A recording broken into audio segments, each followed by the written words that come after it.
औज़ुबिल्लाहिमिनश्शैतानिर्रजीम बिस्मिल्लाहिर्रहमानिर्रहीम। अस्सलामु अलैकुम my respectable viewers and listeners, सामाईन नाज़रीन इकराम, उम्मीद करता हूँ आप सब लोग खैरियत से होंगे। अल्लाह ताला हम सब पे इस दुनिया पे अपनी रहमत निशावर करे, अपने महबूब मोहम्मद मुस्तफ़ा सल्लल्लाहु अलैहि वसल्लम के सदक़े हम सब पे मग़फ़िरत फरमाए, रहम फरमाए, हमारी ज़िंदगियों में जान व माल में बरकत आए। तो नाज़रीन इकराम, इसके साथ एक छोटी सी रिक्वेस्ट भी करूँगा जो बहुत ही इम्पॉर्टेंट है, छोटी नहीं है, कि हमें अतिउल्लाह और अतिउर रसूल पे अमल पैरा होना चाहिए। इसके बगैर हमारा गुजारा नहीं है, ना इस दुनिया में ना आखिरत की दुनिया भी। ये बहुत ज़रूरी है। Follow the way of Allah and teaching of holy prophet Hazrat Muhammad Mustafa सल्लल्लाहु अलैहि वसल्लम, then we will succeed in our lives and after the lives। तो नाज़रीन इकराम, आज मेरा मौजू है डिसऑनर इशूइंग चेक या डिसऑनेस्टली इशूइंग अ चेक, कि जब बदनीति से जारी किया गया चेक डिसऑनर हो जाता है, बैंक से पेमेंट नहीं मिलती उस बंदे को, तो फिर क्या होता है, इसकी सज़ा क्या होती है, ये और इसके साथ साथ कुछ केसेस के हवाला जात भी आप तक पहुँचाऊँगा, बताऊँगा आपको। केस रेफरेंसेस भी जो फाजल अदालतों ने अपने केसेस में जजमेंट्स दी, फ़ैसला दिया, उनके रेफरेंस भी बताऊँगा। तो उसके साथ आपसे गुजारिश करता हूँ कि मेरी काइंडली अप्रिशिएट मी, क्योंकि मैं आपको तालीमी आगाही, जानकारी, कानूनी मालूमात पहुँचा रहा हूँ। सब्सक्राइब करने पे कोई लागत या कास्ट नहीं आती, कोई ख़र्चा नहीं होता। सब्सक्राइब करें, लाइक और व्यू करें, इस तरह हमारी एप्रिसिएशन मेरी होगी। मेरा यूट्यूब चैनल आबिद एडवोकेट है, आबिद एडवोकेट हाई कोर्ट, और मेरा कॉन्टैक्ट नंबर है 0334 940 9286 in Pakistan.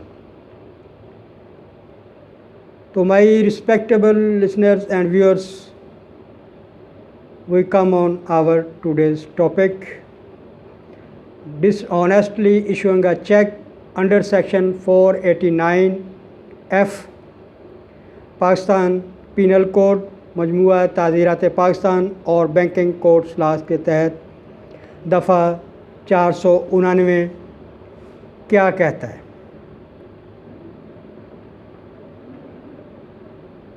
Whoever dishonestly issues a check towards repayment of loan or fulfill of an obligation which is dishonored on presentation shall be punishable with imprisonment, fine or imprisonment, and both. The imprisonment which may extend to 3 years यानी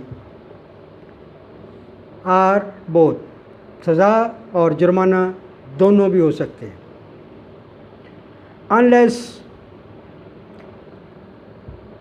the issuer pair can establish, for which burden of proof shall rest on him who issue the check for repayment of loan or other fulfillment the obligations. Rest on him. Proof shall rest on him that he made arrangement with his bank to ensure that the check would be honored or cleared, and that the bank was at full and fault in not honoring the check.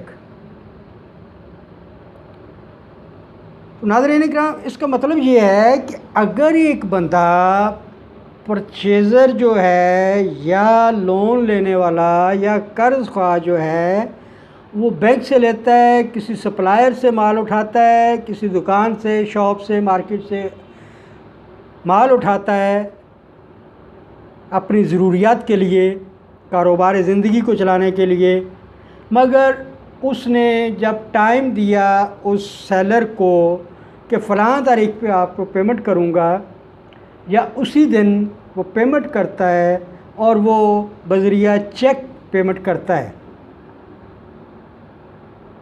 Check issue कर देता है, जबकि उसको पता है कि उसके account में, पर्सनल अकाउंट में या कंपनी अकाउंट में उतनी अमाउंट नहीं है जितने का वो चेक इशू कर रहा है। और वो चेक उस सेलर को या जो आपको कर्ज दे रहा है या माल दे रहा है, सप्लाई कर रहा है, उस पार्टी को वो दे देता है। डेट भी बात का लिख देता है ऊपर के फ़लाँ डेट को आप प्रेजेंट कर दें जी बैंक में जाके और अपने पैसे ले लें। मगर उसको पता है, या वो बदनीयती से इशू कर रहा है, फ्रॉड की नीयत से, बदनीयती की नीयत से, तो वो चेक तो डिसऑनर होना ही होना है, चेक डिसऑनर हो जाएगा। डिसऑनर होने पे चेक, बैंक चेक इशू करने वाले को भी नोटिस भेजता है और चेक रिसीव करके अपने अकाउंट में, यानी सप्लायर जो है या बैंक जो लोन देने वाला, उसको भी नोटिस भेजता है कि भाई ये चेक की अमाउंट नहीं है, not sufficient amount in the balance of account the issuing party, in the issuing party. तो पहले तो दोनों पार्टियां एक दूसरे से सेटलमेंट का इजहार करती हैं, मिलते हैं, आर्गूमेंट्स होते हैं कि भाई मेरी पेमेंट कर दो, या आपका चेक तो डिसऑनर हो गया है, अब मैं क्या करूं, माल तो आपने मेरे से उठा लिया है और टाइम लैप्स हो गया है, गुजर गया है, अब क्या करना है। ये अक्सर केस हो रहे हैं, कुछ हालात की वजह से, कुछ कारोबार की वजह से ऐसी पेचीदगियाँ आती हैं। जब आखिरकार वो सप्लायर जो है आपका, या आपको कर्ज देने वाला या माल देने वाला थक जाता है कि यार ये बंदा माल तो ले गया, अब मेरी पेमेंट नहीं कर रहा, तो तंग आके कोर्ट का दरवाज़ा खटखटाता है। Banking court, civil courts, criminal courts are available for his remedy. वो जाके केस कर देता है आपके ख़िलाफ़, क्योंकि आपने गलत चेक इशू किया है, उसमें मेरा तो कसूर नहीं है, मैंने आपको माल दिया, मुझे चेक दें या पेमेंट दें, कुछ करें तो सही ना, क्लियर करें उसको। आप बार बार बहाने किए जा रहे हैं, तो ये क्लियर कर रहा है कि आप बदनीति पे उतरे हुए हैं। तो ऐसी सूरत में कानून कहता है, बैंकिंग लॉज कहते हैं, क्रिमिनल प्रोसीजर कोड पाकिस्तान, मजमूआ तहज़ीर पाकिस्तान, फौजदारी मुकदमात, ये उनमें आता है। तो कानून कहता है कि उसको फिर चेक जारी करने वाले को, ऐसी नीयत के साथ चेक जारी करने वाले को 3 साल की सज़ा भी हो सकती है, जो कम या ज़्यादा भी हो सकती है। उसके अलावा उसको जुर्माना भी कोर्ट कर सकती है, या सज़ा और जुर्माना दोनों भी कोर्ट उस चेक जारी करने वाले को कर सकती है। इसलिए ना ख़ुद परेशानी का शिकार हो, ना जो आपकी उस वक़्त हेल्प कर रहा है। यानी हेल्प यही होती है ना कि आपके पास पैसे नहीं है, उसने कहा ठीक है ये आप माल ले जाएं, मुझे उसका चेक दे दें, मैं अपना चेक अपने अकाउंट में जमा करवा दूंगा, क्लियर हो जाएगा, आपकी पेमेंट मेरे पास आ जाएगी। मगर आपने चेक इशू कर दिया, उसको बताया नहीं कि इसमें तो पैसे ही नहीं है, या उस तारीख को आप पैसे नहीं दे सकते। अब 100 बहाने तलाश कर लेते हैं, वो भी आपको सप्लाई देने वाला बर्दाश्त कर लेता है, मगर कब तक। तो उसके लिए ये कानून, मजमूआ ताज़ीरात पाकिस्तान, फौजदारी कवानीन, बैंकिंग कोड्स बनाई गई हैं ताकि वो पेमेंट्स क्लियर हों, वो ज़िम्मेदारियाँ पूरी की जाएं, इन टाइम हो, ताकि उसका कारोबार भी चले, आपका काम भी चलता रहे। तो ये बदनीति से चेक नहीं इशू करने चाहिए। एक तो कारोबार की साख तबाह होती है, एक बंदे को उसकी अपनी ज़ाती क्रेडिबिलिटी जो है वो माशरे में, कारोबारी तबके में गलत या अच्छी निगाह से नहीं देखी जाती। कहते हैं ये बंदा जो फ्रॉडिया है, माल ले जाता है, पेमेंट नहीं करता, चेक देता है, डिसऑनर हो जाता है। इससे बचें, अपना और दूसरों का ख्याल कीजिएगा। इसके साथ ही दोबारा आपसे रिक्वेस्ट करूंगा कि मेरे चैनल को प्लीज़ काइंडली सब्सक्राइब करें, व्यू लाइक ज़रूर किया करें, इसको बार बार देखा करें। 5-10 मिनट को ज़्यादा टाइम नहीं होता। आप सब्सक्राइब करते हैं, लाइक करते हैं, मुझे खुशी होती है, मुझे मेरे अंदर और ज़्यादा कॉन्फिडेंस, एतमाद आता है। मैं आप लोगों को और स्टडी करके 5-10 मिनट में वो अल्फाज जो 2-4 घंटे में पढ़ते हैं आप समझेंगे, वकील के पास जाएंगे, तो मैं यहीं बैठे 10 मिनट में आपको वो बहुत ही जामे मुख्तसर अंदाज में बता देता हूँ। अपना ख्याल रखिएगा। मेरी दुआ है अल्लाह ताला की ज़ात हम सब पे रहम फरमाए। आमीन।